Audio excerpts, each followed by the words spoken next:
Countdown to Tip-Off, presented by IHTN 1. Welcome to the IHTN studios for Countdown to Tip-Off. I'm Grant Moranis, joined here by Tony Harris and Rob Young. Guys, let's look ahead right now. Let's get started tonight. Indian Hill takes on the Reading Blue Devils. The looming question for Indian Hill, senior night, the big senior Nick Heidel, ankle injury, is he going to play? It's a great question. It is senior night. Every senior wants to play. That's what they play for. That's the highlight of their senior season usually. But in my opinion, the best thing for the team would be for Nick not to play tonight. Maybe start, pull him right out after the tip-off.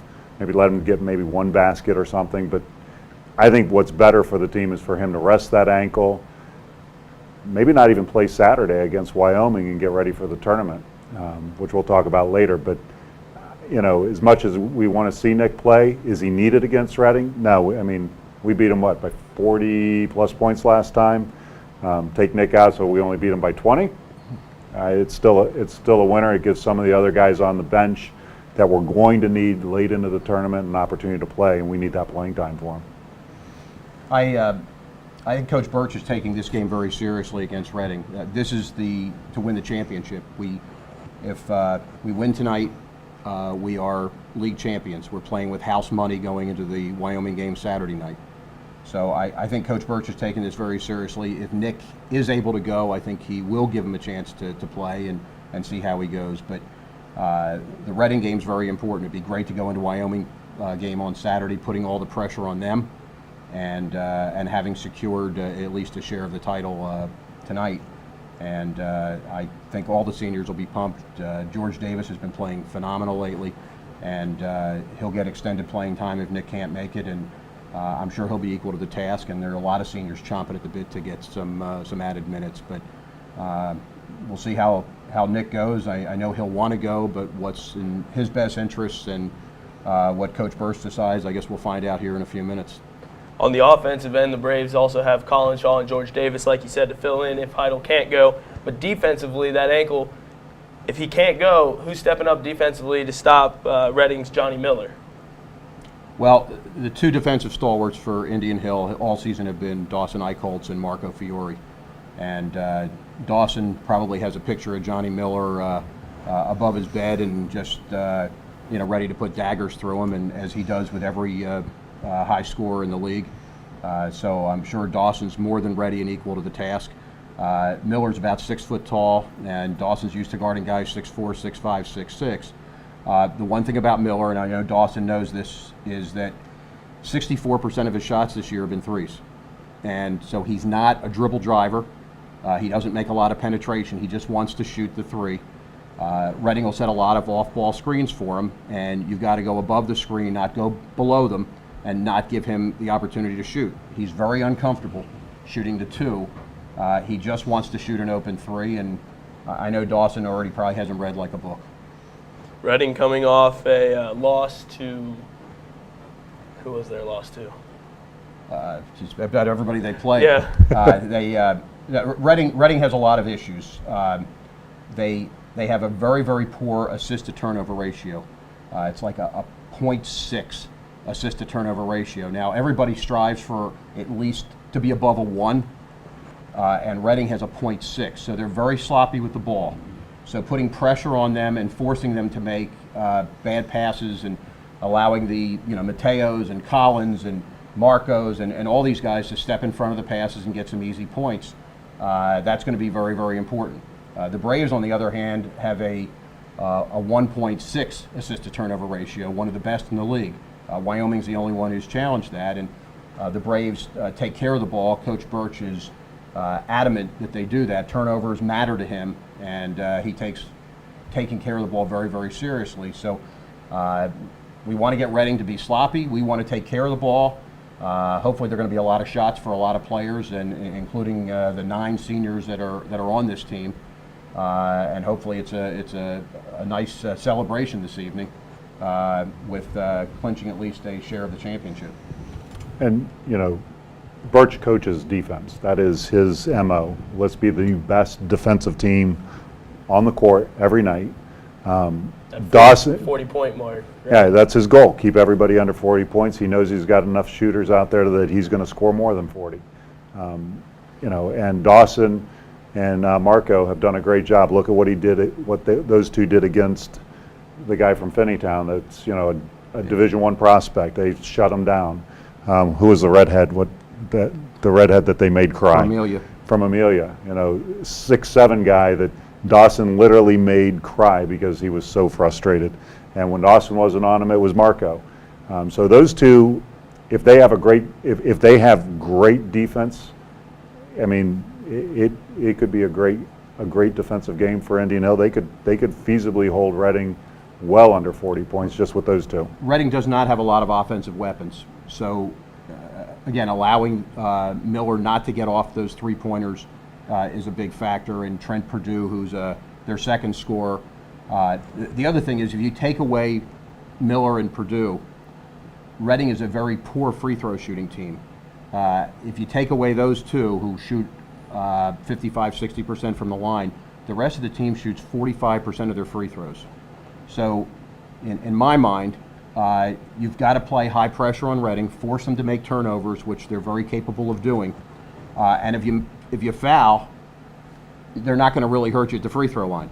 So to me, it's a game that you want to play, you want to press, you want to go up and down, and give all 9 of those seniors as much playing time as possible. And if we commit some fouls, you're not going to get hurt like you would against maybe some other teams that are more proficient at the free throw line.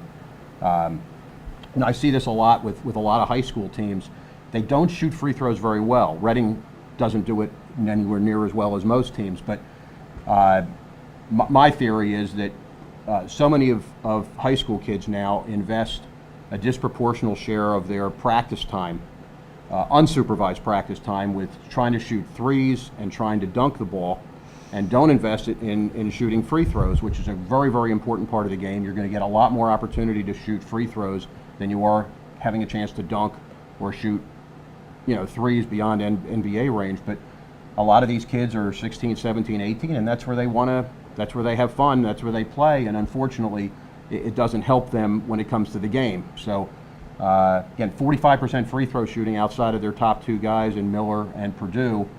Again, hopefully we put some pressure on them, force them into 20 turnovers, and have a nice layup drill.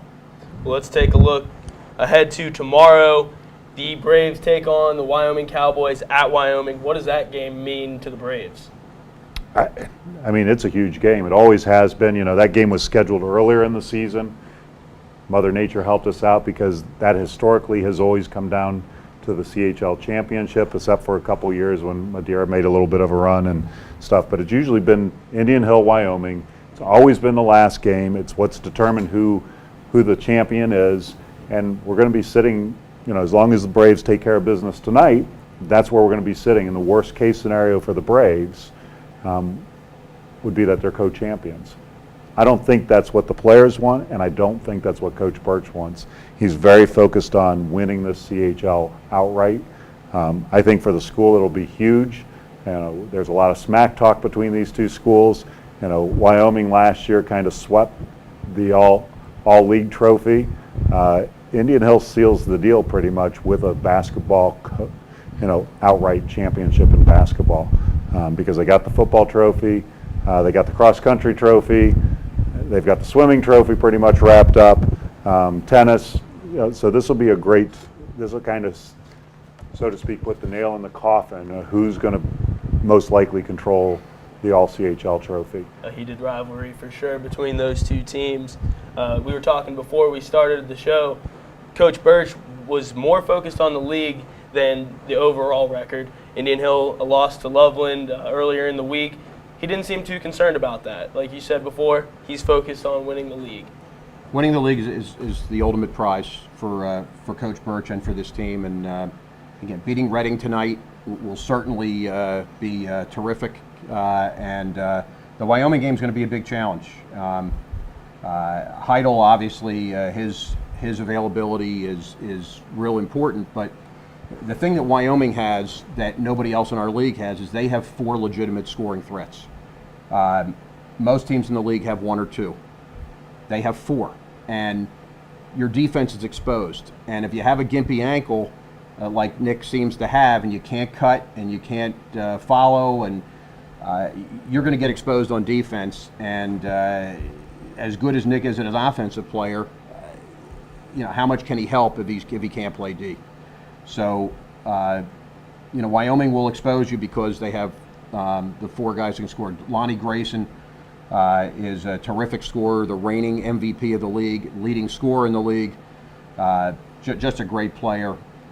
And the Edmonds boys, both Joey and Jake Edmonds, great all-around players and really, really good shooters, unselfish players, and do a great job. And that Garen Prater has been electric against Indian Hill in the past, a 6'6" kid who can shoot from the outside and take you inside. And all right, you want to cut one of those guys off, there's 3 other guys that can burn you. So it's a major, major challenge.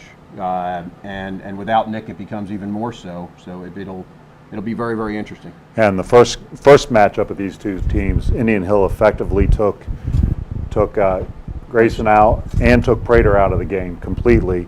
Joey Edmondson is a freshman. It was his first varsity game in his life. I don't think that's going to be the same Joey Edmondson that we see tomorrow night. I think if you look at his stats, he's consistently getting stronger and better as the season goes. So as Tony said, they've got 4 scoring threats. Jake is a great assist guy. I think he leads their team in assists. Jake Edmonds, he does. He leads them in assists, but he can score. Yeah. And he has scored for them, too. When they try to cut off the other guys, Edmonds will score if he has to, but he's a terrific team player and does whatever it takes to win. They've got a great team. They're well coached. Joey's and Jake's father, Tim Edmonds, is their coach, does a terrific job. And it's the top 2 teams in the league. It's Ohio State, Michigan. It's everything that the game is sold out. If you're planning on going, you better find a scalper because there are only 750 seats at Wyoming's gym, and they're gone. So it should be a great atmosphere and should be a lot of fun. And let's hope the Braves go in there with already a share of the title come tomorrow night. That'll be the key. Let's fast forward again real quick. Regardless of the outcome of these games, the Braves already have their playoff matchup. They're taking on New Richmond as the 3 seed. Anything on that game? Well, if the Braves are healthy and they play well, New Richmond ought to be a game that they can win. They have some time to rest Nick, to rest Colin Shaw, who's been an Ironman for Indian Hill. I mean, they're 32 minutes in a game, and if the game's close, Colin's playing 31 of them. So he could use the chance to rest his body a little bit, as could Dawson, who gives up his body willingly every single game, and and hopefully Nick's ankle. So if we're healthy, I feel good about the New Richmond game. And then if we beat New Richmond, we look up again, and there's most likely Wyoming to face again to advance into the state tournament. So we're going to see Wyoming hopefully quite a bit the next 2 weeks, so it should be interesting. These guys know each other very, very well. Most of the Wyoming players play football, as most of the Indian Hill players do. So they know each other extremely well, and so it should be an interesting next couple weeks. 2 very familiar teams. The Braves better get their scouting reports ready. That game will be taking place at Mason High School on Tuesday night. As far as tonight, the Reading Blue Devils, the Indian Hill Braves, Indian Hill High School at 7:30, streaming live on YouTube on IHTN1. That does it for us here in the studio. Thank you for joining us. We'll see you tonight.